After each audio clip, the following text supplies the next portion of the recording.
It's Wednesday on Your View. Welcome to the show. I am Morayo Afolabi, and as always, I have the ladies with me.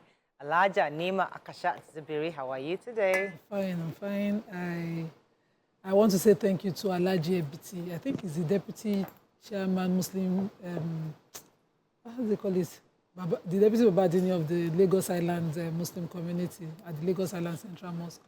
And he's the founder of the Ibeji Foundation. So follow-up of Ramadan was that he gave out food during Ramadan and wanted to give us food during Ileya. But my producer, Madam Adedoja Salam Adeni, received the food yesterday. Me, I was one leg out already. And so we gave the community. He says the food were meant for Christians who will not get the benefit of the rams killing. So he came. Yes. The food, but CBC community benefited. Food was distributed yesterday. Oh, nice. Cooked food? Cooked food with coolers and I live close by. complete bags. You didn't call back. It didn't occur. That's nice. In fact, it was here. It was from Alaji and the Ibeji Foundation. Thank you so much, Samuel. I continue to reward you. I'm indeed grateful for the support. Oh, fantastic. That's so nice. Ramatu? Yeah, I'm doing very well. Today is my precious aunt's birthday. Happy birthday, Auntie Buki. She's based in Australia. Oh, nice. Wishing you many more years and good health. And all. Yesterday, the traffic was... In fact, I got home 2 a.m. yesterday. I went to the mainland to see my supermarkets and all, you know, to find out stuff. By the time we got back, the traffic. The rain, the flood. Flood everywhere, bad road, everything. The whole works. Even the traffic online was crazy. The traffic, all of us on online was hard. I couldn't move around. I was suffering. I was trying to surf. Everywhere, everybody was just posting and posting and posting. Hey. Very lovely. I saw the show yesterday and I was wondering, what's going on? How come? Like I wasn't listening, but it was on the screen. I was like, why is Morayo wearing native? I had to now go on YouTube and go back to the beginning and say, our in-laws. No, but Morayo, they should have sent you last-minute invitation. I felt so bad. No, I didn't want to be there because it's going to be too crowded. I don't go to that kind of parties. I like classy, calm It was parties. really tough to manage the crowd. Yeah, there was no, Everybody wanted to there was no way I would have gone to that kind of party. But I mean, I loved and enjoyed the online. Sanwo-Olu could not get his convoy to the door. He had to walk. I like parties that you can go in, you're expected, people know you're coming, sit down nicely, pretty, you know. That's the kind of parties I love. But that kind of, I already knew that it's going to be Google. But the online was crazy. Yeah, we were all glued. Everywhere I went to yesterday, everybody was online watching. It was even an error for you to leave your house to try to attend to it. Just stay on the hashtag. That's all. You are there, live. There was nothing else online. Anyway, how are you doing, Tokwe? I'm doing very well. Yesterday was a very chill day for me. And I'm looking at my business and wondering, what am I missing? And asking God, what's going on? You know, what's going on? What else should we try? What permutation should we do? But I'm learning to count my joy, count my blessings, be grateful for the battles I did not know is going on. And I'm not moved by what I see. I am moved by what I know in the spirit. So that's the level I am in right now. And I hear many businesses saying the same thing, but I just want to remind that we're not looking at what we see. Even as they were praying on Monday in my office, when I was listening to the prayer point, I say, oh, wow, these people, they have seen account balance. The prayer was very strong. I said, don't worry, calm down, don't worry. Salary would still be complete. God would always make a way for us to survive the with businesses, see, the truth is that have to be grateful. you're doing the work, Tokwe. There will always be a season and a phase. And those phases, and it will be difficult doing those phases, but it will pass. These two shall pass. Definitely. People see This one brief that I really wanted to do. And, you know, in my office, there's so many litigation. So my partner is very busy. When my own jobs come, they come once in a while. And I miss this brief, huge brief, very juicy. And I was like, Uremi. Well, you know, I just remembered to say Nigerian. Yes, we are grateful. Anyway, I'm having coffee for a long time, after a long time. And you try to show us the left your process. Honestly, I miss coffee. Lie to lie. I miss coffee. Is that your background? Your background will not leave you. Well, coffee is different. Yeah, it's different though. I've been drinking tea for months. I'm saying, man, I've just been wasting. Let's go on a break. And we come back, we'll look at the front pages of the paper. Stay with us, we'll be right back.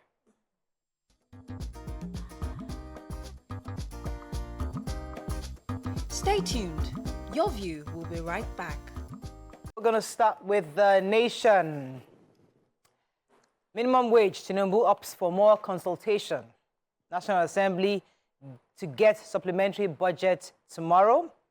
Custom officer drops dead during questioning by House of Representatives.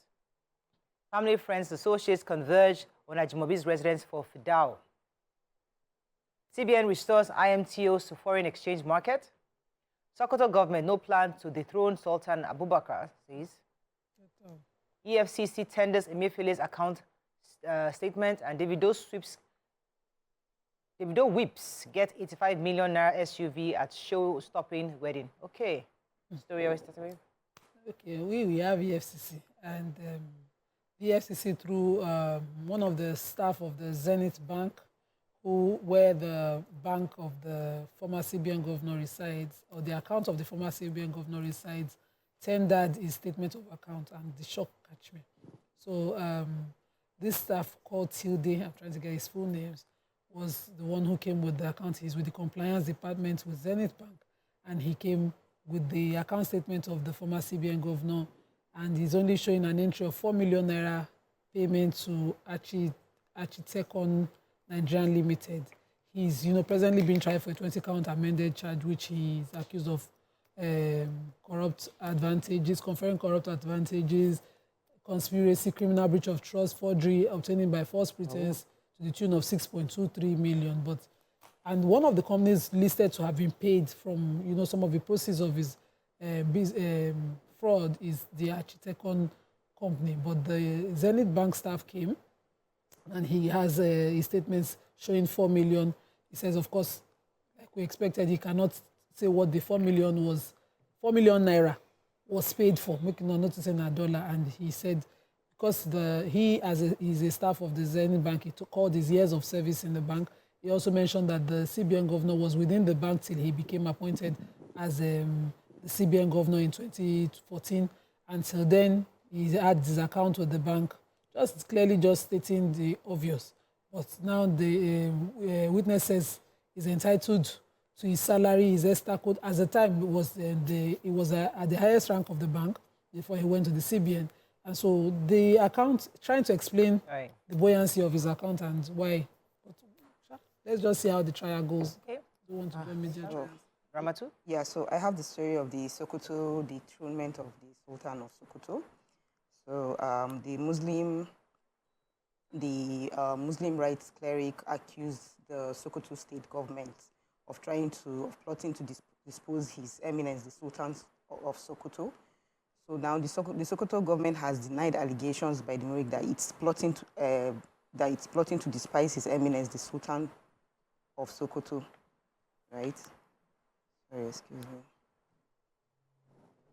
Okay. The State Commissioner for Information and Societal Reorientation, Honorable Sambo Bello Dantachi, in a swift reaction on Tuesday, said the state government has no plan whatsoever to dethrone the revered monarch, while describing the allegation by Murik as false and baseless. And the Murik, they are now coming out to tell the state governor that the Sultan of Sokoto is not only the emir, he's also the leader of the Muslims in the country. So we should be very careful with his position, and we should understand where his position is coming from. And I also want to appeal to the Arewa people. Let's be very careful. This is a northern thing. We should be very careful because this is coming from the Emirates, Kano Emirates, so it's bringing up issues. Let's be very careful because if anything is going to happen to the north, it starts from your emirs. And our emirs are very, very strong. So if we want to continue to be in the political space and all, I think the Vice President also echoed that it is an institution that must be protected and guarded jealously. Okay, so let me take our president. So according to a report from The Nation, the supplementary appropriation bill containing requests for the new presidential debt may be forwarded to the National Assembly tomorrow. It was stated yesterday. So during the May 29th speech, our president did mention that the lawmakers should expect the extra budget for the 2024 fiscal year. He said that I will soon bring the 2024 supplementary appropriation bill. That is just for your information. The money for the jet will be included in this supplementary budget. However, mindful of the huge cost, the president has directed that 3 jets should be put to sale to augment to be able to reduce the cost of purchase of the new one. So details of the federal government's plans to acquire the jets will be contained in the new bill.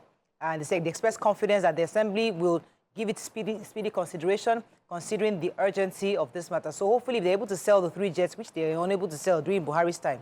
They can sell it and get some money, use it to augment part of what they want to use for the new purchase of the new aircraft. But the truth is that he can't continue to fly private jets to all international appointments. Okay, so still talking about the president, during the meeting yesterday, the FEC meeting that took place, the president has decided that he was going to do further consultation. He opted that he was going to put the current minimum wage conversation on hold. He had received the tripartite committee's recommendation, which was given to him by the secretary to the government, SGF George Akume, and he said that when he got the report of course recommended 62,000 naira as minimum wage based on the federal government's and the several meetings that are taking place. Remember that the Labour had already said they recommended 250,000 naira. The governor already complained that, governors have complained that 62,000 naira is not realistic for them. Yeah. Local government said that there must be a change to the revenue formula and the adjustment needs to be done to give local government more money for them to be able to meet that 62,000 naira. And when the president obviously looked at all this feedback, he said, let me go and continue consulting. So the consultation will continue. He said that he wants to... the Minister for National Orientation, Mohammed Idris, told reporters that the president's decision is to go with wider consultation, that he wants to hear from Nigerians as the Federal Executive Council is still deliberating, and the decision on the minimum wage will come up very soon. But I guess it has to be holistic. We have to wait again. Daily Sun, minimum wage, Tinubu to consult with governors, private sector, and labor. Worst of Naira volatility over, says Cardoso. Deputy Rep Speaker Lord's call for Nnamdi Kanu's release. Minister NSA task media on better security reportage. Customs Deputy Controller slumps, dies as Rep's investigative hearing. Dangote Refinery, all marketers deny importing dirty fuel. Cholera, FG, in talks with Gavi over the vaccine shortage.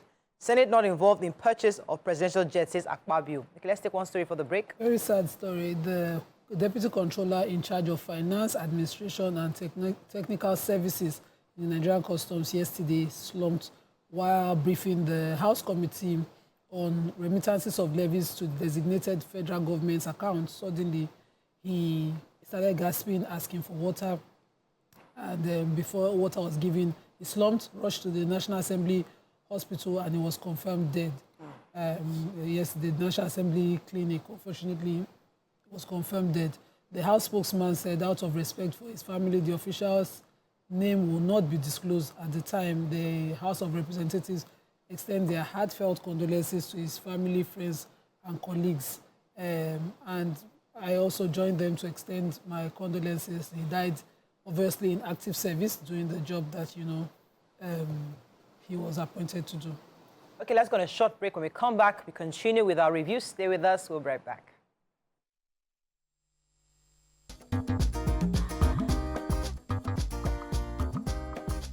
Stay tuned. Your View will be right back.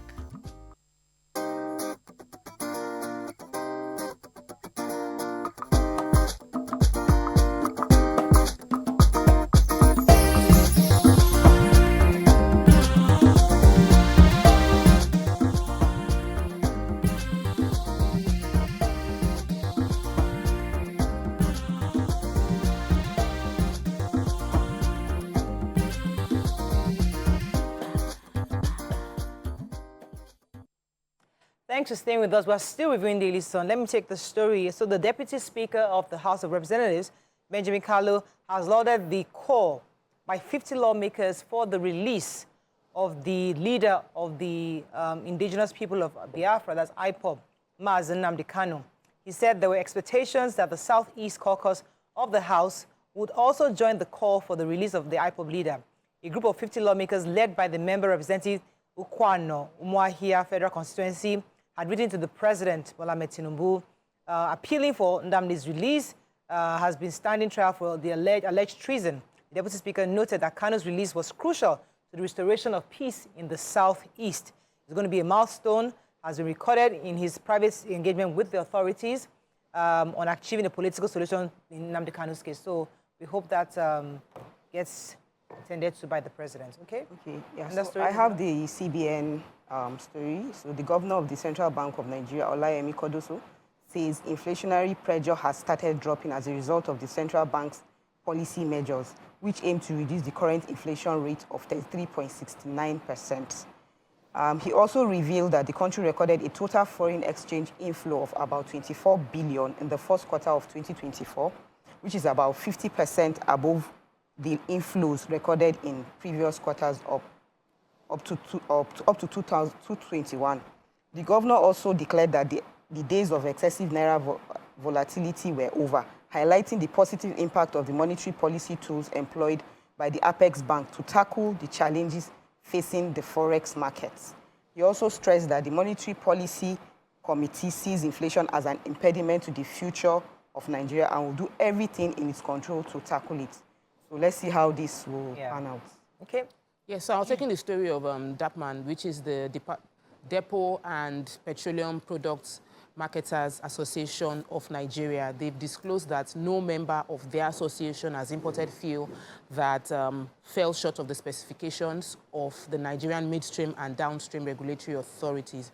The vice president of this oil and gas, Dango Industries Limited, Mr. Davkuma Edwin, had mentioned, I know I took that story on Monday, that during this, he did a press release and mentioned that there were importation of fuel that has high sulfur content, but the NMDPRA has granted license indiscriminately according to them. But DAPMA has come to say that every member of their own association have kept to the regulation, that the regulation was that the sulfur content within AGO must be less than 200 ppm, and they follow that regulation. The country plans by later in the year, they will bring it down to 50 ppm, that's sulfur limitation on petrol and AGO. They also sort of threw in a spanner saying that Dangote Refinery has not even installed its desulfurization equipment, as the sulfur is a blend of AGO presently exceeds 50 ppm. So long and short is they are compliant according to them. Okay, The Guardian. Poor states rack up debts, leave $335 billion minerals to illegal miners. FG bans single use of plastic and styrofoam packs in MDAs. Clark urges Tinubu to intervene in Rivers' political logjam. Despite denial, Sokoto Assembly considers new bill against Sultan. And Band A, court restrains Ikeja Electric NERC from applying new tariff. Okay, which story? Okay, so I have the ban on styrofoam. According to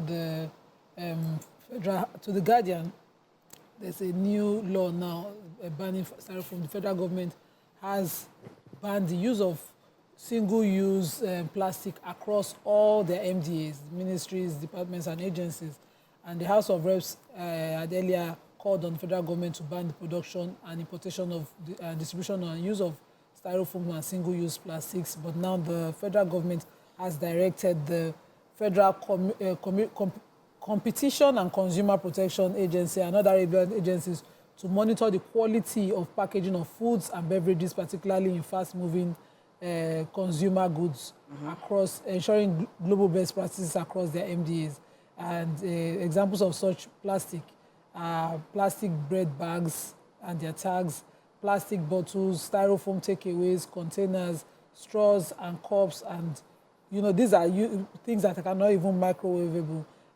The State House correspondent, after the FEC meeting, addressed media and said that the Minister of State for Environment, Isiaq Adekunle Salako, said that the use of single-use plastics are banned aligns with the federal government's broader plastic waste management strategy, and they become banned across the country. I'm also hoping, since the FCCP has been directed to look into this, they will also look at how this ban and lack of cheaper options affect pricing with food sellers.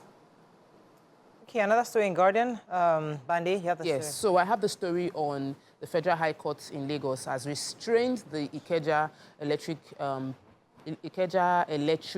PLC and the Nigerian Electric Regulatory Commission, NERC, from implementing the new tariff, saying that the tariff was brought in April, and they are saying that the order is saying they shouldn't implement the Band A tariff. The case was taken to court by Reader National Plastics Limited, and Justice Chukwe Lekki has said that the interim injunction, after hearing the ex parte application, has been granted that by Reader National Plastics Council. And the plan now is that they would, pending determination on the motion on notice for interlocutory injunction, he has adjourned the suit till July 9 for hearing of the motion, and we're waiting. Meanwhile, NERC has already threatened to sanction distribution companies who failed to complete the migration of token identification standard transfer specification meters. This type of meters are the ones that have been recommended,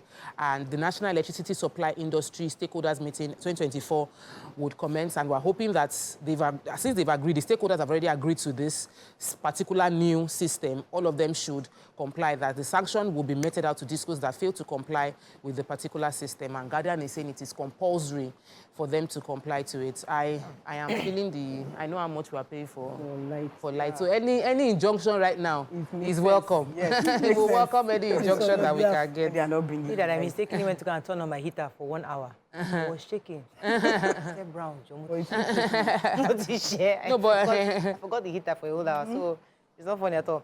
Vanguard. Tinubu to consult governors, OPS as organized private sector on the minimum wage, says federal government. FG moves to sell 3 aircraft in presidential fleet to buy 1. I think I took that story already. Cholera, Tinubu directs effect to set up committee to oversee emergency operations. Davido 2024. Lagos Island stands still as Davido Chiomas exchange marital vows. Rivers crisis, anti-Mubarak protest rocks Port Harcourt. DMO attributes rise in public debt to forex reforms and NPR hikes. No plan to dethrone Sultan, says Sokoto government. And insecurity, NSA alerts on terrorist recruitment plots using media platforms. Okay, so the NSA was represented by the National Counter-Terrorism Center coordinator, Major General Adamu Laka. And at this event that they had with media, he was charging media to strongly try to clearly verify information, saying that terrorists are now doing their job by using media influence. He said, although information is power, I strongly believe this, saying that the kind of information we process and the manner we communicate them should be a matter of great concern. And so information could be functional when with positive expectations, or dysfunctional and with consequences that are negative and life-threatening. He's saying that the media houses are a conveyor belt and can therefore influence either positively or negatively. So the training that they had were saying that terrorist groups will boost their membership of these media houses or media platform, networking sites, online propaganda, as well as mainstream and traditional medium of communication, using them, of course, to forge ahead their evil plans. So media houses have been given a new duty to ensure. So, for those of you that didn't attend the wedding yesterday, so the reports, all the newspapers have it. So Victoria Line stood still yesterday for a show-stopping traditional wedding of Afrobeat superstar David Adeleke and Chioma Rowland. The highlight of the wedding, which in the last week was the fact that he presented her with an 85 million SUV from GAC Motors.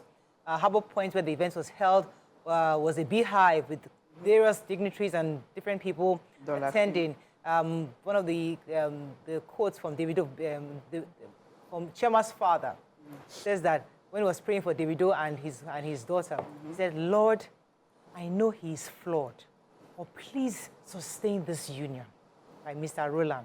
And the groom got into the venue riding one of his luxurious automobiles, a Mercedes Maybach, and he was dressed in a full traditional Igbo attire, waved to fans and admirers. I love the union of the Igbo and the Yoruba culture. And the way they embraced it. I love the fact that we always remind ourselves in this way, kind of weddings like that we are one Nigeria, and we are just a They're just a wonderful people with different, unique cultures, and we respect each other's cultures. Yeah. I really love that the Igbo culture really was really highlighted, and even the Yoruba culture. Because Sonny Ade too played, he came to play. I mean, the word they are, you know, it was a really beautiful union.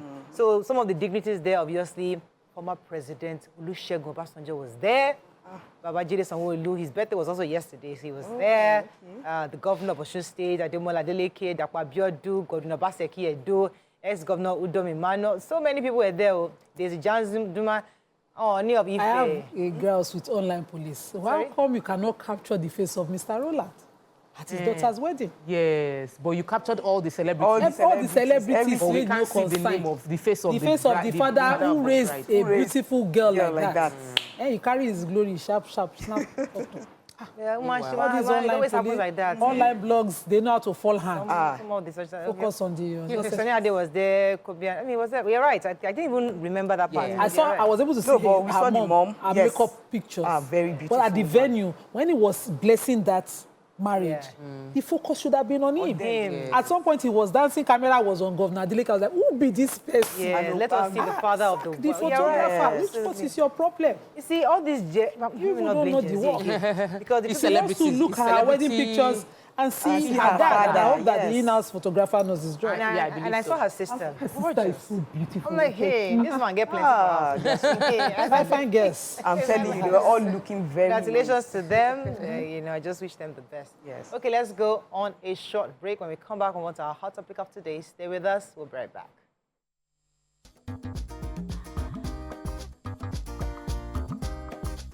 Stay tuned. Your View will be right back.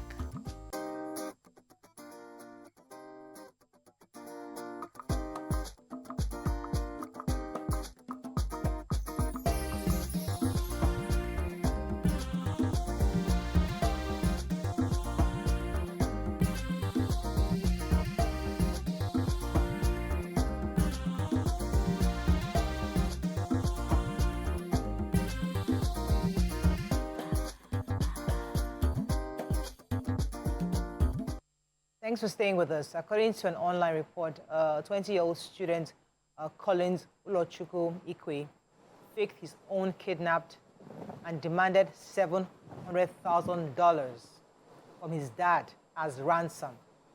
Collins had rented a 4-bedroom apartment in Lekki, Lagos, where he and his 5 male and 4 female friends were held up expecting the ransom. And they were caught and detained by the Nigerian police. While Collins' dad wants his son released after his crime unraveled, the police are saying no, they aren't releasing him. Now, what are your thoughts on this? Because these are issues we faced in the past where fathers or parents generally try to release or apply some form of sentiment when it comes to issues of crime against the state. So your child steals from someone, he's been arrested, and because he's your son, you insist on him being released and the crime not being persecuted.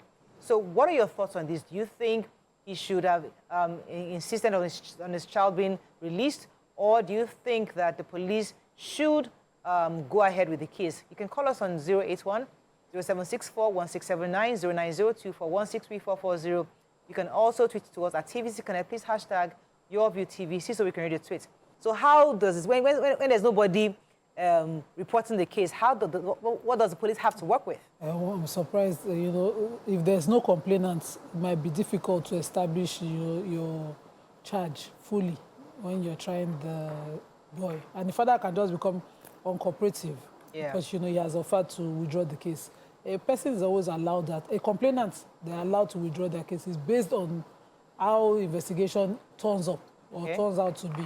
The police now insisting are just trying to make the boy, personally I believe, make the boy see the consequence of such behavior. Obviously, this is as a fallout of bad parenting.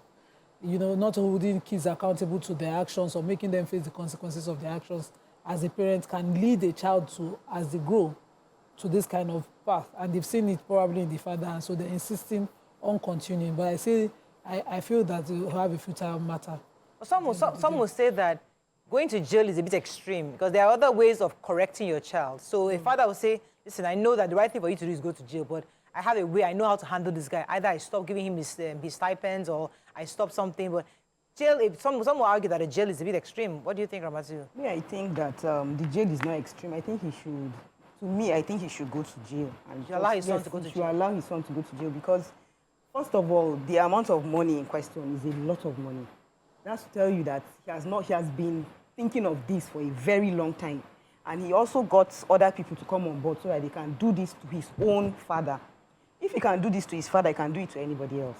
So I don't know how he's going to be able to correct this. The best thing for him to do, in my own opinion, is for the child to go to jail. Maybe he can say he can plead for, he can try to make it a little bit, light. Lenient. Maybe if it's supposed to be 3 years, maybe he can be there for a year or two, just to teach him a lesson.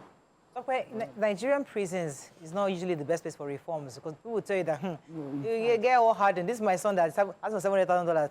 If he gets out, next week we ask for $1 billion because he's likely to be hardened. So, because Nigerian prisons, I don't know if we have any record of real reformation when people actually go there. So, do you think as a parent, if a child is caught doing something like that, would you advise them to release him or allow him to face the sanctions of his? So the world is changing and our children are also changing, and the kind of things that we or our parents could handle in form of discipline, our children now, they are not wired to handle it, at least majority. So I think parenting is also changing. There is also, because before, we used to hear stories that mothers would take their child to police station that, please help me teach this boy a lesson. He has been stealing here. And we had this very harsh way of enforcing discipline, but there is now a new wave of knowledge of, okay, let's try another approach. Maybe that might not work. That might make the child become even more hardened in what they are doing. And some children are able to respond to it. So while now parents then they don't know how to say if my child will respond to this form of corporal harsh discipline or if my child will become hardened by it. So it was a gamble thing. But we are now opposite side now, where everybody is thinking, please, help me leave my child alone. Please. Bami no more, or they know a lot more. Like, help me discipline my child is not like help me to beat up my child. I'm the one that will know how to handle it. I also feel that, so I strongly believe that the father saying that the child should be released is a case of, maybe it is his father that he tried to defraud. Okay. Just bring him back to me. Let me find my own way of dealing with it, because you will probably not be able to, your way of handling this will be different from my own way of handling it.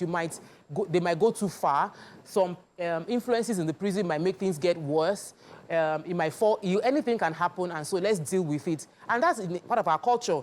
Nigerians like to settle things out of courts. We don't really like going to courts. If we look at who we are, if things happen in the family, they will say, husband and wife, come back home. Let parents and family members help you dialogue about it. If children do things wrong, they say, bring the child to the family. Let the family sit down and they resolve it. So we feel like we are better able to manage based on bloodline than entrusting one foreign justice system to handle it. So this seems to align. So maybe we don't have a criminal system suited for our culture, our style, our ways of living. So if, for instance, just as Ramatu said, the consequence of the crime, the charge that we brought before him is 3 years. And the father is looking at 3 years in that, Kirikiri, for instance. Let me go and find a way to solve it. Yeah. So maybe we can have a justice system wired towards our ways where the father is now brought into the consequence of the actions of the child and say, okay, this is the crime he has committed, but because it is against you and you might be an unwilling witness, let's see how we bring you in, as opposed to only him bearing the consequence. So now you are burdened as well as a father. When you take him back home, this and this and these are the undertaking that you're signing. To ensure that even parents now, recently we amended. Your child commits another crime. Yes, one of our criminal law to bring in the landlords, giving their properties to Yahoo boys. I think our ACJ, I can't remember exactly which one of the laws was amended to bring in the property where crime is kidnappers are using. I think kidnappers or the Yahoo boys to bring that property on to allow government to recover that property from the owner if a landlord is allowing such an investment to be used by those boys. And so we can have our criminal system now bring in these peculiar kind of cases where it's father or family kind related and handle it. Okay, let me pause you for a second. I have a caller from Plateau State. Good morning. Thanks for calling. Good morning. Good morning. Yes, ma'am. My name is Ruth. Hello, Ruth. You're live. Go ahead, please. Okay, I want to comment on the 20-year-old. Yeah. What Auntie Topper said about parenting, I want to comment on that. Go ahead. I believe that even though our parents were harsh during those days, but I believe that there are some of the values they taught us that we can pick up. I don't agree with some of our modern day parenting. If it is really working, I think the society will be better. So I think we modern day parents should work on our parenting styles. I'm not saying everything we did before was okay, no. But we should work on being firm, being strict. Yes, corporal punishment might work for some children, it might not work for some. But we should look for a way of instilling that discipline. Because if you look at it, some of us cannot even produce children like us because of the way our parents raised us. So if what our parents did was not good enough, or we feel it was bad, then why is it that we're even disciplined? Because children of nowadays, they cannot even, we're raising children that are dependent. We're raising children that cannot survive by themselves. So if these are modern style of parenting, we work on it. Look for ways. There are several ways of doing it. All right. We don't necessarily have to do other things. Thank you very much. So when we talk about a secular system, a system that is devoid of religion, culture, and it's modern, and we're all trying to see how we can have even a system, a global system that even reflects some kind of secular way of doing things, such that, you know, people, the law is the law, religion is religion. And we see in other climes such that the system handles certain things. So, for example, a parent is having issues with the child, and the system takes the child away. Because in that system, we're not considering your religion, what you want to do. We're not considering your culture, where you're from. It's just that the system says, because you spanked this child, our law is that I'm going to take this child from you. And that's the kind of system that we see in the West.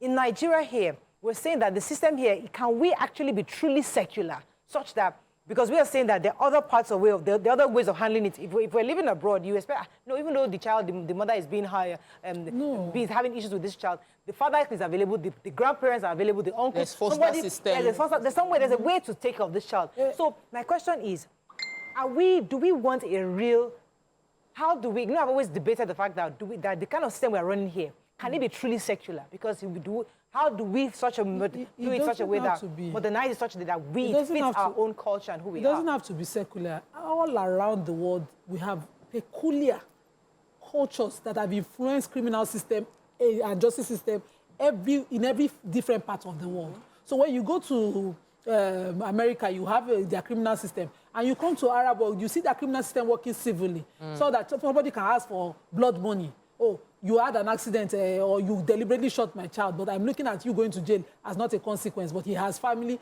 and the family can say, okay, we're asking for the blood money, and they practice it in France. It's different, it's peculiar. But what we have done as Nigerians is that we just went to England and copy. Yeah. And we keep amending. When they amend their own in England, we look at it and say, it's been 20 years, we have not amended, we just go and copy again.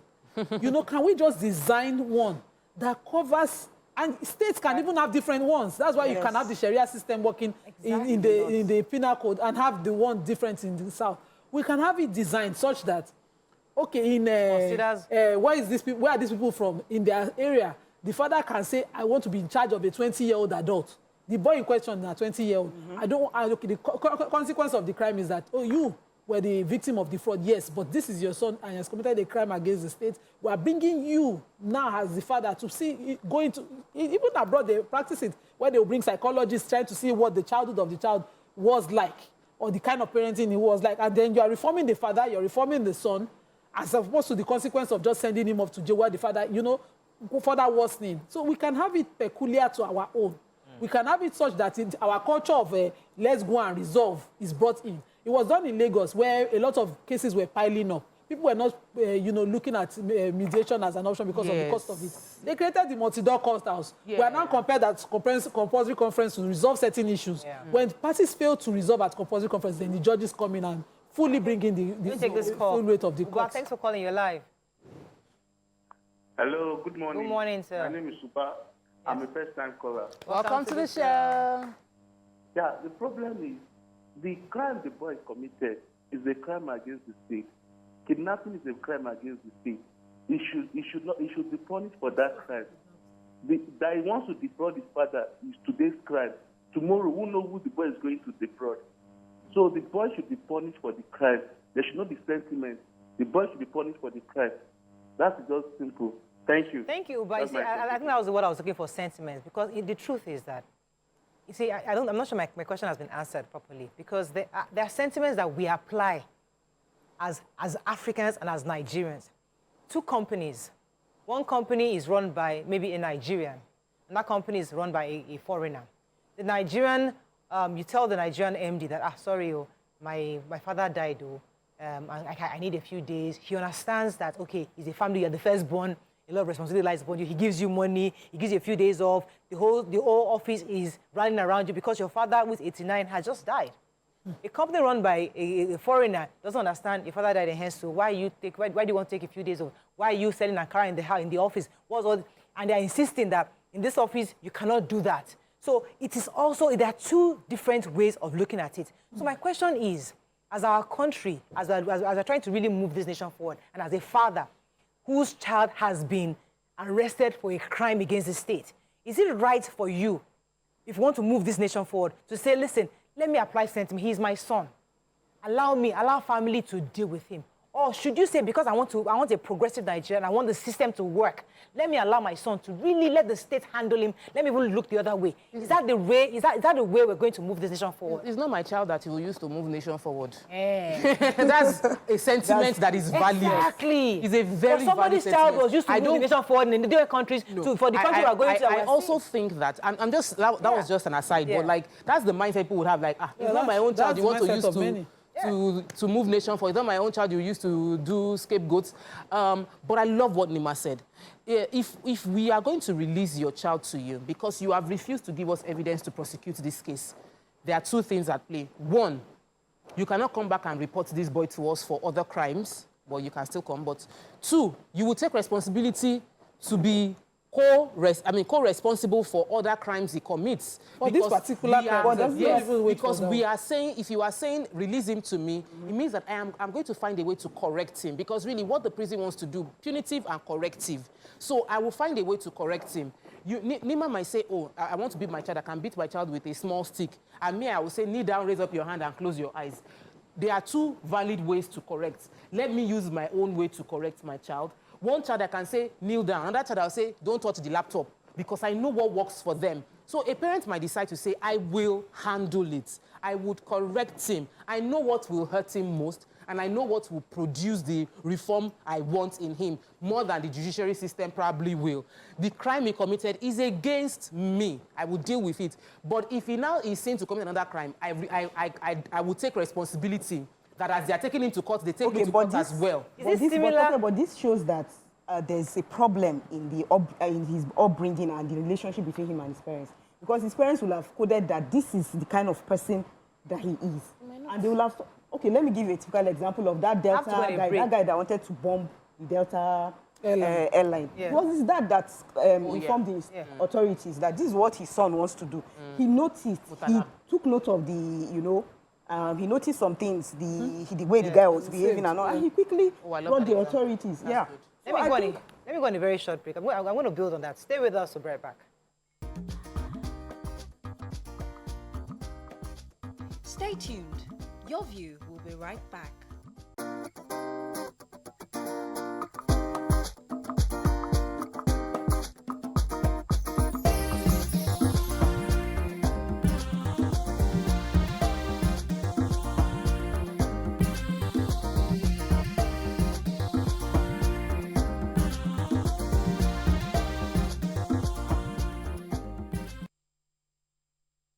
Thanks for staying with us. We're still discussing parenting, especially when it comes to crime against the state and making choices on protecting our children versus making them face the wrath of the law. And you talked about Mutalab's father. Yeah. And going back to, I don't know why nation building keeps ramping up in my head, because he did not act like an average Nigerian who will see that and say, you know what, I'm going to report you to the authorities.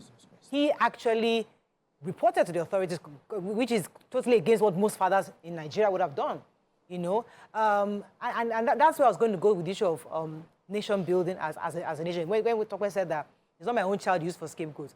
You know, I mean, then something came to mind when I was asking, I don't want to speak for him because I don't know what was in his head. I've always used him as a reference as Mr. Femi Falana. All his children went to school in Nigeria, you know, and it was at the time where he had the means to take them outside the country. And I was wondering, like, how come he was a choice he made as a Nigerian because he felt that he didn't want to join the bandwagon of sending children abroad. He just felt that they can be educated here and still have the opportunity, when they are done with their first degrees, they can move to anywhere in the world to have their masters. It's a decision he made as a father. A lot of people today would have that decision, say, you know what, no, me, I can't, it's not my own child to come and used to come and say pro-Nigeria. I am going to find a way to carry my child because I want them to have the best. There are different ways. It's just an example. Same thing with Mutalab, saying, you know, it's my own child, I'm going to sacrifice myself because I need to show the Nigerians that we are actually upright and we can actually be pro the rule of law. So, in your view, do you think, if we're thinking of it in the sense of nation building, are we willing to sacrifice our loved ones, their comforts, their privileges, because we want to try to show that we're patriotic in a way? So patriotism will still be subjective. It will vary person to person. And the consequence of those sacrifices will live with them. I saw the documentary on Mutalab's father after several years, I think it was 7 years after, and how he was doing. He wasn't doing fine. His son is in prison in the US. He is plagued by, you know, the guilt of, you know, but in that interview said, I'm relieved he didn't take the lives of other people. So very important. There was a huge, bigger consequence. Yes. So you see why Topa would say what she said, like this boy's father would say. He was the victim. He did not see his son. It takes a larger mind or a bigger mind to think, oh, what if it was someone else? But in this case, it was me. Can I get the opportunity to reform or be a better parent than I was? Maybe because maybe he's taking some, amend my ways. You know, it was me. Mutalab's father was sitting down, having raised a very good child religiously, and was shocked that the boy had been radicalized, and the boy was going to take down a whole plane full of human beings. Not cows, not goats, not animals. A full plane of humans, and it was like, I'd rather not have that on my hands. And allow the boy face the consequence of what he had done. He was arrested with the explosives on him, and he was facing the consequence. But is it easy for the dad? Alhaji Ahmed, I'll come to you, Ramatu. Alhaji Ahmed, you're live. Thanks for calling. You're live. Yeah, good morning. Morning, sir. My sister. How's everything? Yes. Yeah, please, I really love this program. Kudos to you people. Thank you, sir. You see the word of indiscipline in this word. We really lack indiscipline. We really lack indiscipline. Because if you don't let me, I don't want to bring the issue of all these prophets in the past. Because if I may ask this my very sister with you there, she knows the history of most of our religious leaders in the past. Because some time ago, there is somebody we call Sayyidina Umar. May the peace of God be upon him. Because of what the child did, he sacrificed. He allowed them to discipline the child. He doesn't look at the passion of the discipline, what they will do to the child. But because of that, God really, we know what God did to him. You understand? Just because of that discipline. So may Almighty God give us the passion to have a self-discipline to our children. Thank you very much. You're going to say something, Ramatu. And also, it depends on the crime. If it's just maybe the child went and stole a phone, something small, but a big crime like kidnapping, and look at the amount of money in question, $700,000. That money is a huge sum of money. And he didn't only do it alone, he did it with other people. So to me, I still believe that it's best for the father to let law take its place. That's what I believe. I also look at it that we might not know the intricacies of what is going on inside. You know, there are things that we tried to do. I've heard stories of husbands and wives that are going through challenges, and the woman will be like, if something should happen to him, just out of the emotion of the moment. The kind of things that if you think about it 2 years after, you wonder, why would I even be saying that kind of thing? Why would I be thinking that kind of thought? It's a negative thought projected to someone that I love. So similarly, being that he is inside the man might have done some things in the house that he knows could have triggered the son to do what he did. He also knows that, he knows the kind of son he has, and he knows that maybe if I can work on it, he's still young. Sometimes 20 years. He's young. 20 is young. He's an adult, so he can vote. He can vote, but 20 is young enough for you to still undo. And we know what happens in prisons, where people are exposed to higher level and more ingenious ways to do crime. And they get sucked into it. There are several cases, the high rate of recidivism, going back to the prison. When people come out, they end up going back there because of the culture within that place. So if you can do anything to avoid your child getting into prison, do it, but be responsible enough to say, if something else happens and this boy is responsible for it, and it hurts and brings harm to someone or to the society at large, I am responsible. Like Mutineers Father knew that he took responsibility, that if this thing had happened and people died and I was aware, I'm responsible. Similarly, this man too should know that if for any reason his son doesn't get prosecuted and other people are endangered by the action of his son, he is responsible for those people's danger. Let me take Olabi that comes to you, Nima. Olabi, thanks for calling your live. Hello, good morning. Good morning. Morayo and the lady. On this case, you talk about the Abdul Salam. For a son to be asking $700,000 US, definitely influence of something for a 20-year-old. I'll take you back to a child, Cheye Aderin, or a student of Bangkok, that asked the mother for $20,000 US. And the woman said, I won't give you. If you still Google the name, you still pop it out. And it's like the woman throat and kill the woman. The boy is still in jail up to date. And there's a story whereby, this one is even personal to me. A Covenant student came to me. Then I'm still managing a lot at Ikeja, and said they want to sell a Range Rover. The man I'm working with them, and I called the man during independence. So they brought the Range Rover HSC there. A student, and I called the man that they want to sell this Range Rover for $3 million. The man said it's a good deal. When the man checked the glass, the man said, Olabi, this is the presidential convoy. And this thing is coming from Bayelsa. The guy said, it's for my dad, it's for my this and that. The man has told me that. If they arrest this boy, the parents will share this, that, okay, come. They collected this Range Rover at the gun spot. That is better for this guy. Just let one go. And I've used that to reshape myself in life. I don't do friend. I don't do or die friend. When we see from my friend, when we don't see, I leave alone. Okay. So thank you very much, we need to preach it. We need to preach it out. Yeah. We're talking about somebody trying to, young boys trying to sell their father's Range Rover and selling it for $3 million, and they saw the checks. In most cases, probably the person the family would say, no, don't worry, let's settle it within the house. They still sells bigger things later. So there's something called age-appropriate consequences that parents should promote for children. If at all in the list he wants to be a father and sentiments coming, allow the trial start. Yes. Let the boy see the potential consequence of what he would have gone through. Yeah. Let the police have a few days. Let him even live with them first. With them while he's experiencing trial. Let the detention. Get him the best lawyer. Yes. No. Don't get him the best lawyer. Let him go through a little bit of it. Let them use state lawyer for him. Let him even experience it. It is when it is getting to that point you can say, okay, I am not a willing witness, and don't let the police tell him. Let them continue. Right. Let him even see a judge. Yeah. Because I have an uncle, my mom's uncle, not mine. He's alive today. He's still in Ibadan. And one of his sons had tested some form of these things. Yeah. And when he was growing up, he would blatantly sit in the house smoking it when the NDLEA had made it a crime.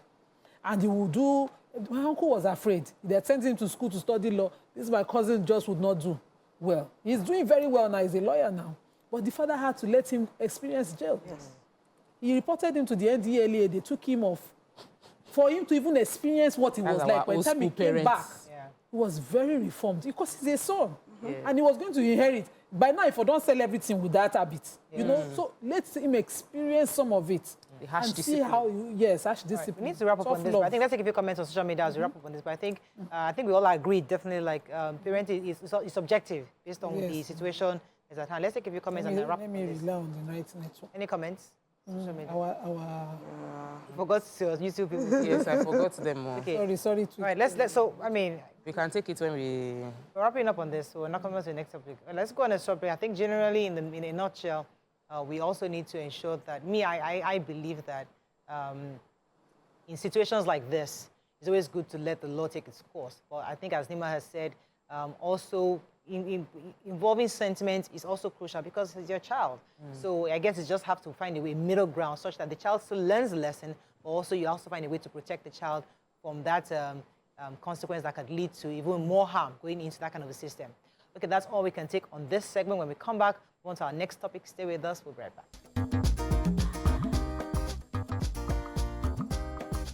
Stay tuned. Your View will be right back.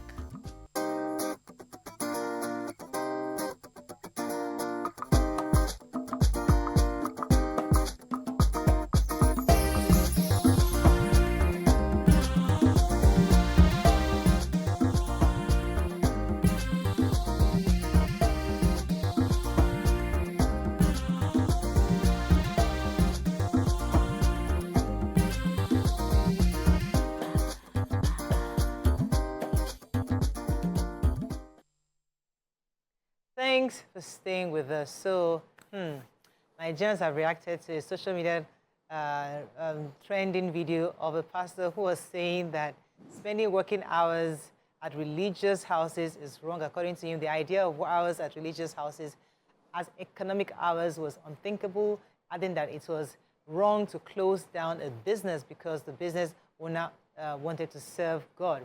While some Nigerians commended the pastor for the statement, others obviously felt that that was wrong for him to say, maintain that the world has its physical and spiritual sides, adding that human beings can be effective and functional at both ends. Now, the reason why we're talking about this is because some of us here are business owners, and we've had people who work with us who have had to take time off work for religious activities. Others also have had to go to mothers who says, "Oh, I'm going to camp for the week." People like us. For 1 week, we shut down. You know, sometimes we always wonder how, you know, certain people just leave their businesses for a whole week. And the man was juxtaposing that with those who live abroad who don't even have the ability to do that because they live in a society where there's a system in place. You can't just shut down and leave for a whole week. But what are your thoughts on this? I mean, because now I'm hearing that even the Muslims also have activities that causes them to take out a lot of their economic time or time for economic activities for religious affairs. What are your thoughts on this? Do you think it's something that should be reconsidered? Or do you think that, listen, this is spiritual matters. It doesn't concern the secular. You can call us on 081-0764-1679, 09024163440. You can also tweet us at TVC Connect. Please hashtag YourViewTVC so we can read your tweets. Nima, let me start with you. Because I know that as a Muslim, I know that when I was growing up, Muslims, there was only Fridays. Friday was the only thing, and that's even one of the reasons how I became a Christian, because on Sundays when my friends were going to church, we were just in the hostel doing nothing. So sometimes let me just follow these Christians to their church now, and just be following them and do all the dancing and dancing, and that's how we became Christian. But now, even Muslims, they have multiple activities throughout the week. When did this start, and do you think it's also economic hours being expended? When did this start? Small by small. Yes. So it started with what the Christians called crusade. As you said, you followed. Yes. So people were following. And so some of us thought, let's find ingenious ways to create time-engaging religious activities for people. And so they started with uniforms, they started with, some even used to have a caste spirit and all of that. Vigil, yeah. And so they redefined what the books had provided. Islam, I always say, is a very functional religion because that's what I've practiced all my life and has not affected any of my productivity. So even the 5 daily salah that are compulsory are fixed such that they don't affect your productivity. It is where you are marketing your market. You spread your mat. And if you're a male, you can go join the prayer. It's short time, you come back. It's like taking a tea break, which you usually would need. And it involves, the religion encourages walking to the prayer place as a form of exercise. So if you're a sedentary kind of job, your salah will take you to the prayer place. I always say it's functional.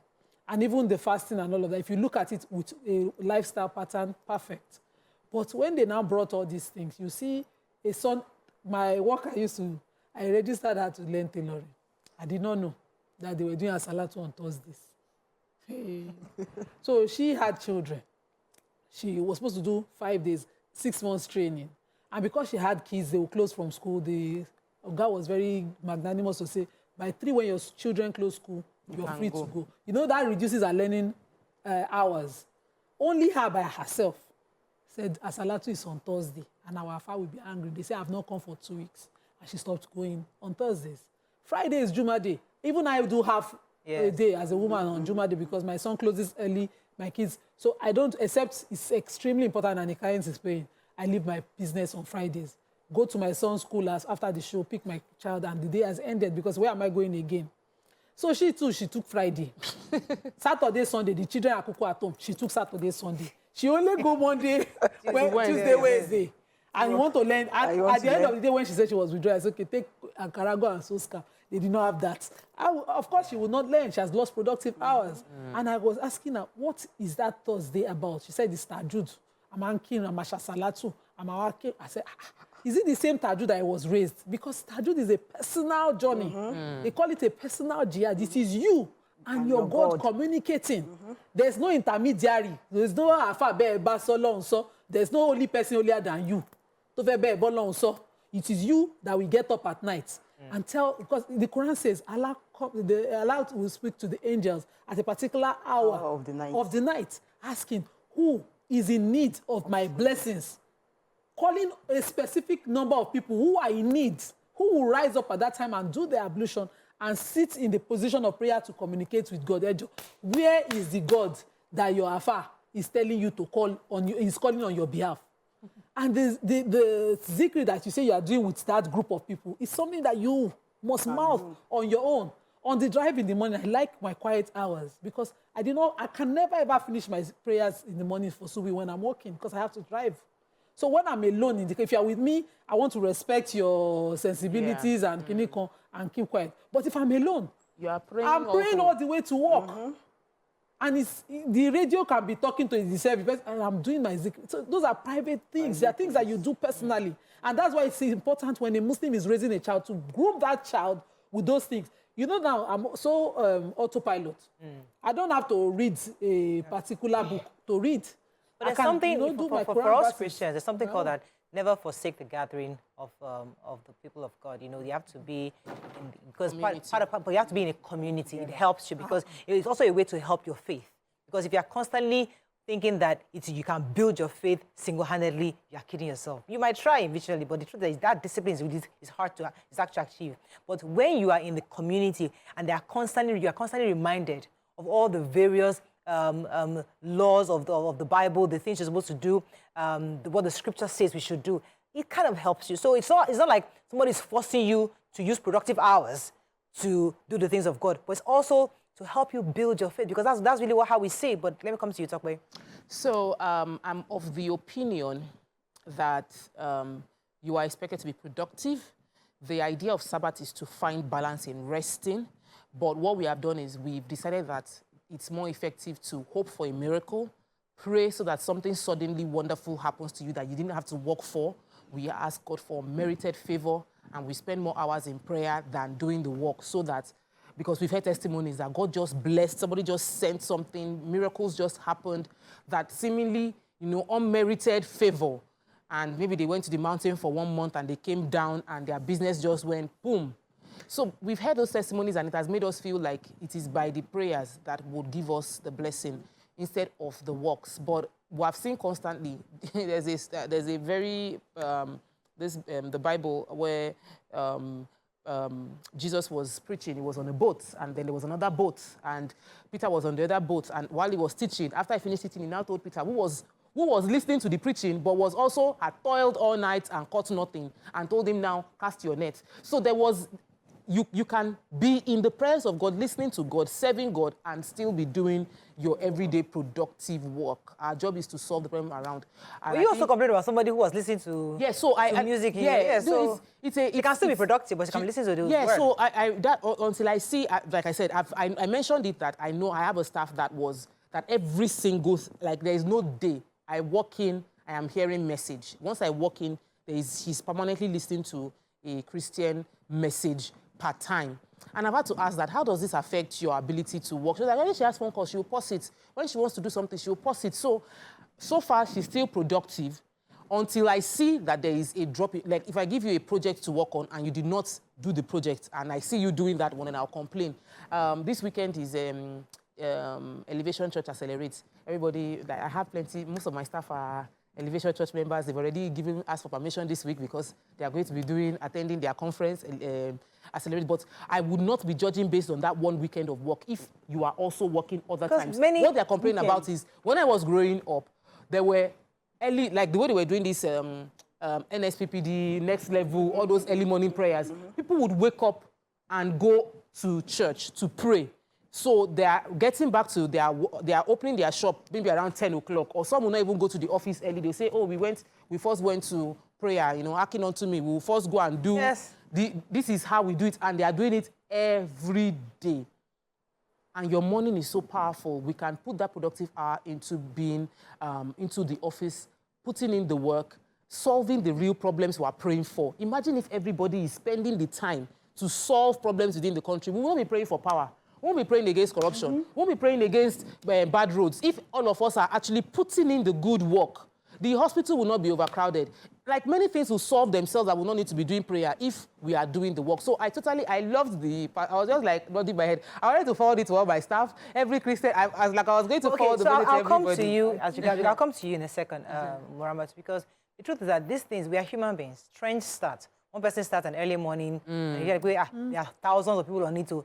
That church started, and before you know it now, it's not the trend. Everybody's in conference here. Let's do convention. I mean, I have one Aburo that lives with me. She said there's no public holiday. Once the church hears that there's a public holiday, they must put the program. They always program back to back, because for them, they don't want any, and it's not because they're doing it, they had a bad intention. They will try to just keep the young people busy, have activities, because when the idle hand is a devil's workshop. So they're keeping you in the things of God. Now, they're not saying that if you don't have anything productive to do, don't go and do it. But they are putting that opportunity to be available for those of you who probably don't have anything to do, to be part of it, to keep your mind and your heart and your hands busy. But let me come to you, Ramatu, in your own regard. Have you I think we're just putting too much pressure on ourselves. I mean, because what the pastor said, he talked about 8 days on the mountain. And I don't know which part of the Bible that it says that you can go to the mountain and spend 8 days there. And things have to go on. Things have to move on, especially if you are not an employer of yourself. If you are working for someone, you can't take 8 days off and decide to go there and be. You can take your leave now. You have 3 or 4 weeks leave. You can take 1 week. But some people take permission from their bosses and decide to go, and do all of those things. So I think, like, we in the north, we don't have, like, this Asalatu is here. When I came to Lagos, I'm telling you, that I started seeing something like that. In the north, the houses, we just pray. Just that Friday prayer is the very important one. We go Fridays, we pray. Then after before the prayer, that Friday prayer, they preach, they tell us everything and all. But then our women, they go to Islamia in the mornings. They go to Islamia in the mornings, maybe on Saturdays. You understand? So those are the only little time that... When you're personally engaged, you control time. When you're working for somebody, it's productive time. And even your own personally engagement self, you can productively be counterproductive for you something. So you are working for yourself, but you are neglecting your business. I once had an emergency, I have a shop where I put a retainership, so I pay, once I get my salary, I pay for my kids' provisions. And so whenever they run out of provision, whether I'm away or at home, they just go there and under the, so when I run out of when I expend what I have deposited, they will send me a bill, I will do it again. One morning we had an emergency. This shop is like a provision store, the biggest in our estate. I went to her house. She said, I've not finished praying. I said, auntie, these kids are going. They need to leave home at 7 a.m. I need to carry these things. She said, no, until 3. Until she finished praying. When I saw her at 3 o'clock, I told her, I said, if you had a competition in this estate, you have lost me as a customer. Yeah. So some of our habits, we know we must bring. Me, I was an Eleros child. We wake up for Subi prayers. After prayers, you have started grinding pepper. They're not born you from mother house at 7 a.m. You want to just those. You will carry your almazurat to the shop. You'll be reading it as you're grinding pepper. That's my mother's, upbringing. Yeah. We are productive no matter what religious activity you're involved in. But we were raised in my family to individually do our tajud by ourselves. Because you see my father doing his own. You want to join him, do you think religious leaders are being fair? Because I hate to join the bandwagon and say, oh, churches are businesses or religious bodies are businesses. But the truth is that it's almost like competition, what competition is doing. If you don't engage your guys, they will move. Yeah. If you don't have those multiple programs, somebody, the young people in your church, you look for where they're having this conference. So if you lose people, will get this. If you're not doing concerts, I see churches, they invite ministers. Yes, because they want to attract.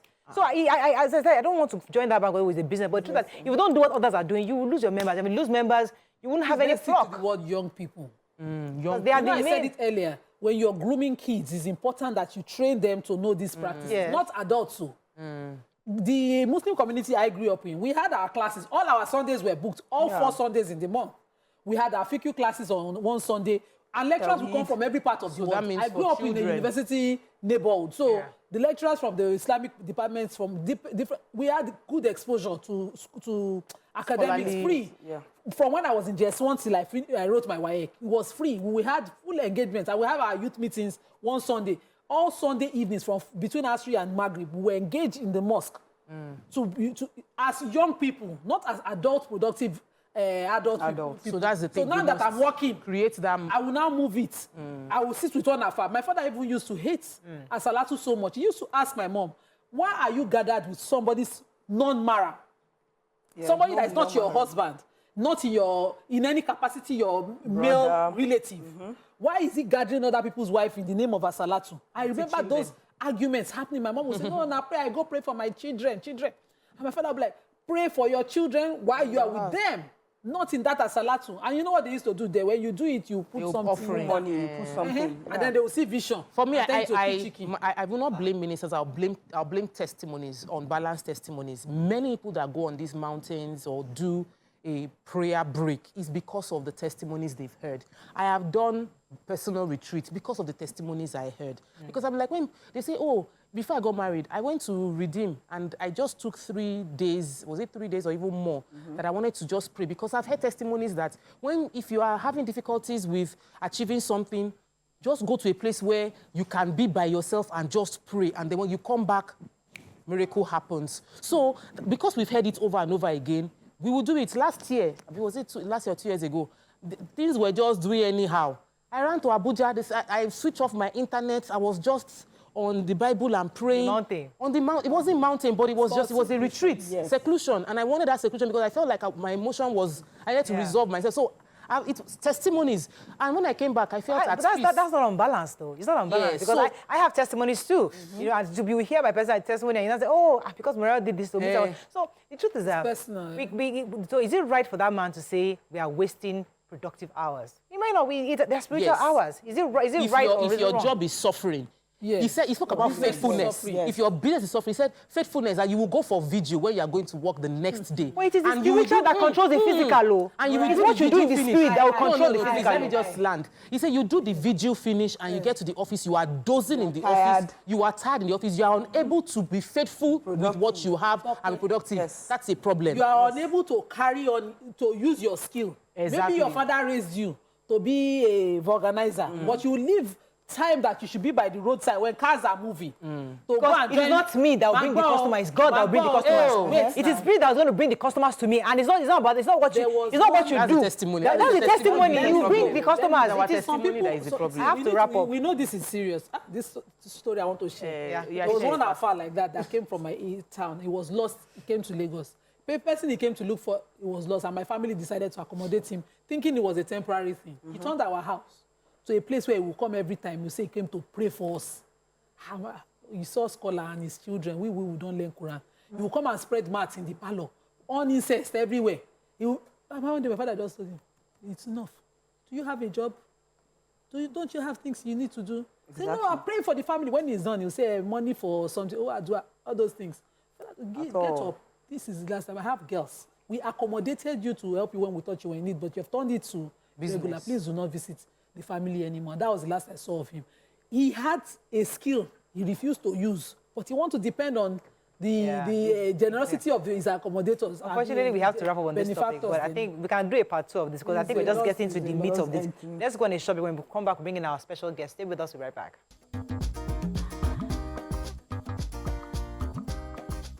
Stay tuned. Your View will be right back.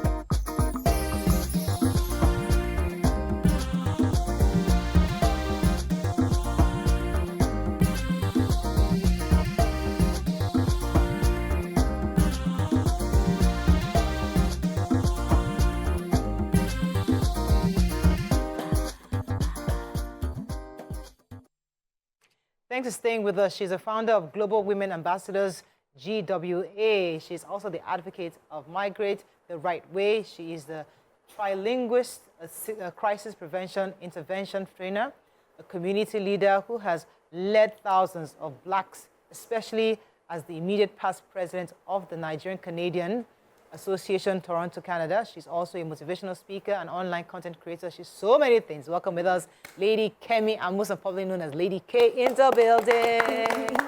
Hi, you're a woman of many parts. Thank you. Good to have you on the show. Thank you so much. Happy to be here. So tell us a bit about your work, your journey to what you do right now, because one of the reasons why we bring Women We Love on Wednesdays is just to be inspired by some of the work people do to get what they are. So tell us a bit about your journey, your story, and how you achieved what you've achieved so far. Okay, Global Women Ambassadors is a women-based organization. We are based in Toronto. We are making foray into Nigeria, so we have offices now here in Nigeria, in Abuja, and in Ikeja, and also in Ibadan.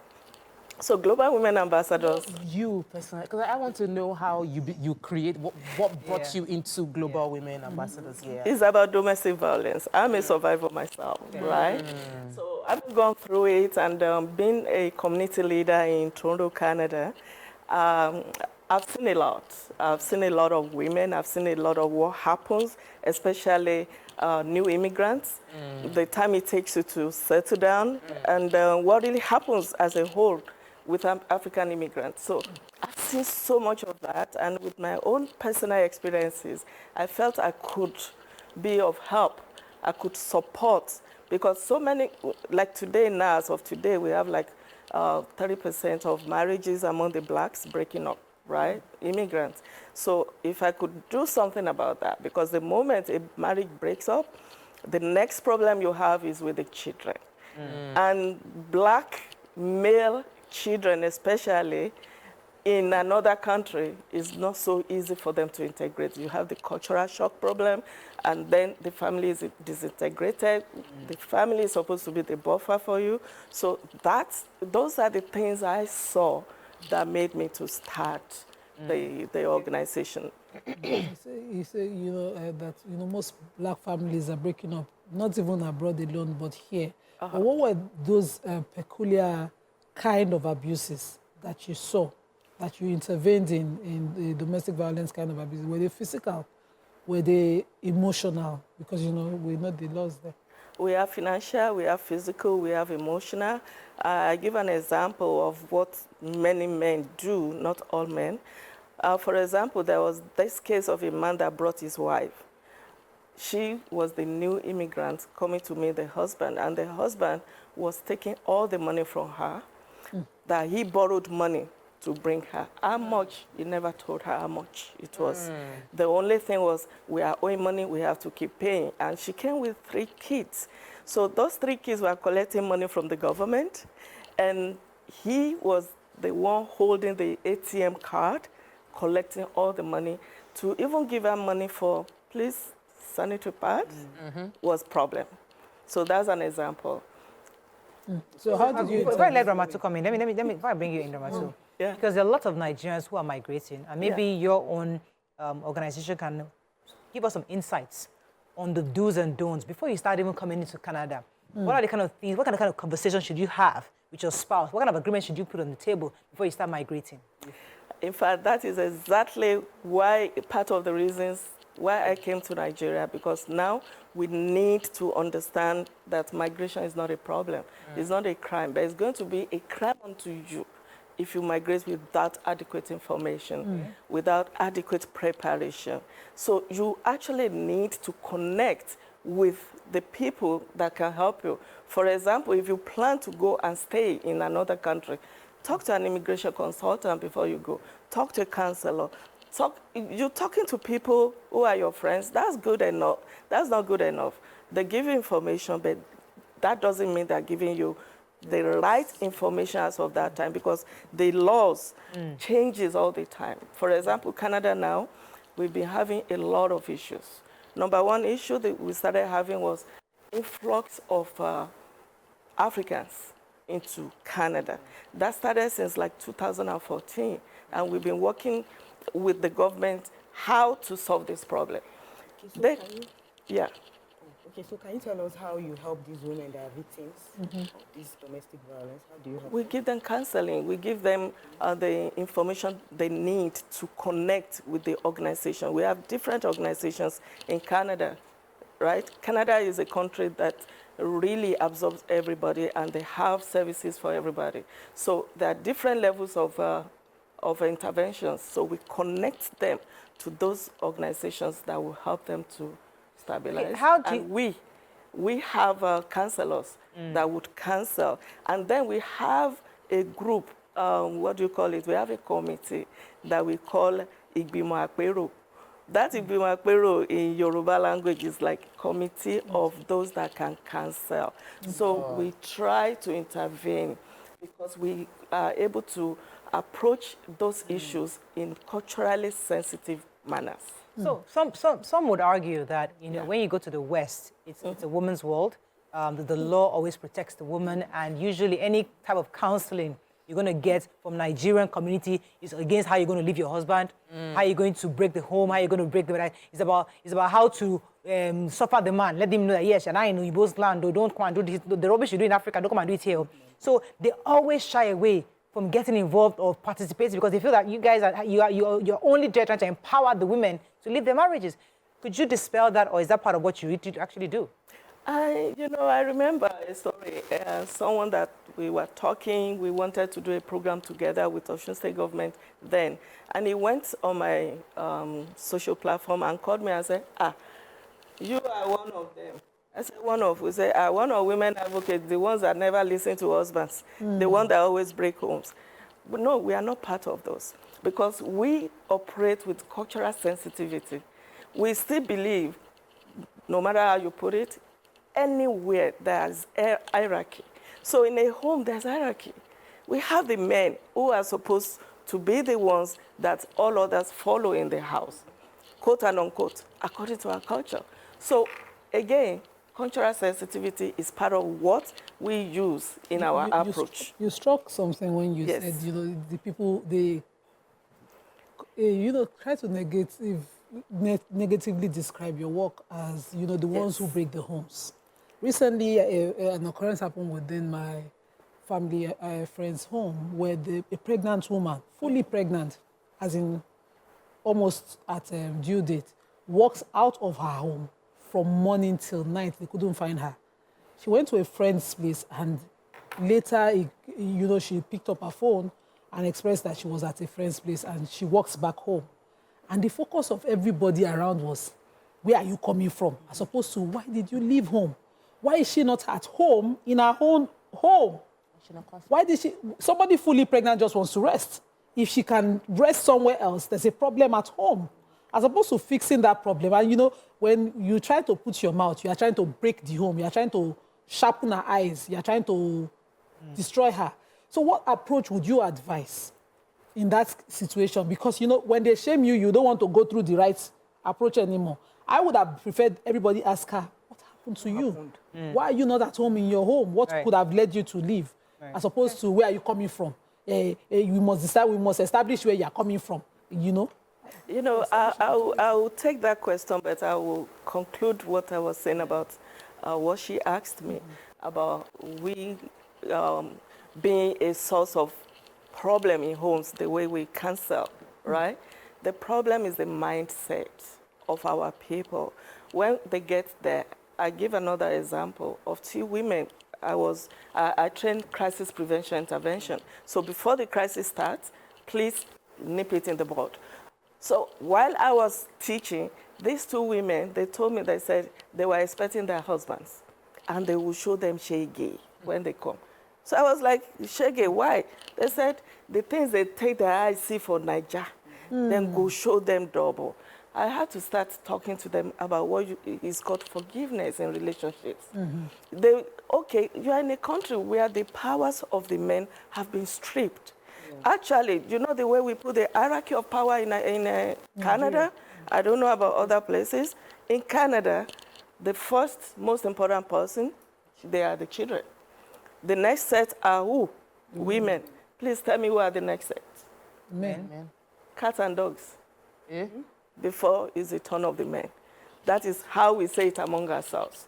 So when the men get there, usually when we are doing sessions with them, we see it in their faces.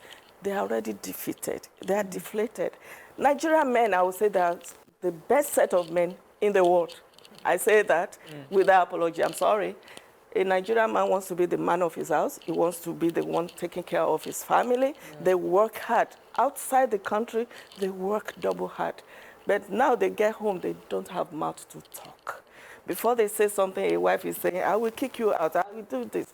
I've actually heard the story of a woman that changed the locks before the husband came back. Wow. Yes. So we have the powers as women. Please, as women, when you are, that's part of what we are saying. Japa right. Do it the right way. Don't just go. Get education. Understand the land you are going into. Understand that the moment you go there and you now start using the newfound powers over the men who are trying their best to be the best, in that place, they cannot just beat you anyhow. They cannot act anyhow. But so you have the power. No, so what she's saying is, some people, you might need to be more sensitive to the men when they are in that country, because everything around seemingly supports the women and represses them. So it's to raise that awareness. And like she said, I know some people that the reason the women pushed for relocation, also they can show the man. So at least I'll go to a place where all the things you are doing here, you can't get away with it over there. So that was the man's agenda. So let's go to the other things that I don't want to just focus on this, because I know you're a counselor. Is there I wanted to, because my question was going to, before even counseling, like you speak 3 languages. Trilinguist. I wanted to know you more about what your background is, how you got into the 3 languages, and how that has created an edge for you. Has it created any edge for you? It has created a lot of edge. The story of how I got into 3 languages is a very funny one. My mother is a street disciplinarian. People call me Margaret Thatcher. I say, you don't know Margaret Thatcher. This is not Margaret Thatcher. I had 4 credits in my WAEC then, and she looked at me and said, okay, Shebi, you don't want to do anything. If you want to read and go to school like your mates, you would have read and have at least 5 credits to go to university. Now that you don't want to go to university, I will give you a job to do. Then she will bring, you know, those days I used to go and fetch water, right? She will now make me to start fetching water into a drum. Once that drum was almost filled, by the time I came back, she would have removed all the water, poured everything away. I would start all over and start crying. She said, Shebi, you don't want to do, you want to do alabaru for your mate. And that's what you will do. Until my father came one day and said, they are doing prelim in one school. for French. Are you interested? I went inside and packed my things. I said, I'm interested. So that was her. And I started doing it. I loved it. And yeah, that was So you chose which of the languages to study? French. Yeah. Right. So what else do you do? I mean, because obviously you're in Nigeria now. We know with your organization, you're trying to do a lot of things to help women, to counsel them. But aside from that, what else do you do? Okay. Before I go to what else I do, so that time does not go against us, equally, now we are helping women who are trafficked. I'm not sure if Nigerians really know the enormous problems facing us now, because the girls that are being trafficked, most of them do not have voices. These are girls that they go into the interiors to tell their parents, to tell them, oh, there's job outside, we can help them to be sweeping, and they will be making money. They will not tell them how much, you see, $1,000 in a month. These are people who have not seen $100 in a month, right? So those ones will even sell their things to give them their girls as young as 11 years old. And when they get there, I give an example. I work with another organization, they're in Mali. As they're getting there, you see some women like we ourselves are already waiting, and they'll be like, okay, bring this one, bring this one. They will price them. Sex trafficking. They become sex slaves. So I believe you saw what happened just like 2 weeks ago, that Madam Abike Dabiri had to go to Ghana to bring those girls. How many were those girls? About 12 of them? Yes. And one of them actually was a sister to the trafficker. So we are having that problem now, and we are having another problem in Canada now. People just coming. Everybody is getting visa, they are coming. They tell them once you get to Canada, no problem, you have work. There's no work like before. No, underground work that they will do without papers, no, it's not available. For you to change, to become, to have your documents to work, is not so easy any longer. Even to apply as a refugee, that they will automatically give you a work permit like before, no. Now when you get work permit, for you now to get the job is a problem. And I'm not sure if you saw it, we were on television making noise when our people were coming and sleeping on the bare floor on the roads. And 3 of them died within 3 months. Those were the ones I knew personally. And the problem is because people are not preparing well. They just hear, oh, to Canada. Yes, they calculate our $2,000. That $2,000 in a month. $2,000 in a month before was a lot of money in Canada, because then it used to be like $800 for your accommodation for a 1-bedroom apartment. But now 1-bedroom apartment is $1,600, is $1,800 from your $2,000. Okay, now people come when they get there. How much do they have? 5 million. They change the 5 million, they come.